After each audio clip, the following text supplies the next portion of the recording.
Vasco da Gama మన ఇండియాకి రాకముందు అదేదో మన ఇండియానే లేనట్టు చాలా మంది వాస్కోడగామా మన ఇండియాని కనిపెట్టాడు అంటారు. వాస్కోడగామా మన ఇండియాకి రాకముందు కూడా కొన్ని వేల సంవత్సరాల నుంచి మన ఇండియా అనేది ప్రపంచానికి తెలిసిన దేశం. రోమన్స్, చైనీసు, అరబ్స్ అందరూ మన భారతదేశంతో వ్యాపారం చేసేవాళ్ళు.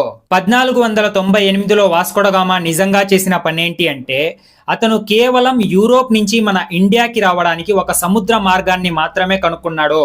అది కూడా మన ఇండియన్ సైలర్ హెల్ప్ తీసుకొని. మన ఇండియా అప్పటికే ప్రపంచానికి తెలిసిన సంపన్నమైన ఒక నాగరికతను కలిగి ఉండే.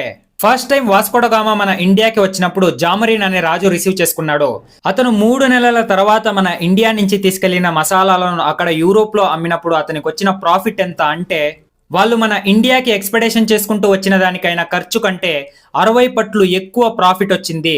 అప్పుడు మన దేశం అంత రిచ్ గా ఉండే. దీని continuation part full video YouTube లో ఉంది. మరియు ఇలాంటి డైలీ వీడియోస్ కోసం ఈ ఛానల్ కి సబ్స్క్రైబ్ చేయండి.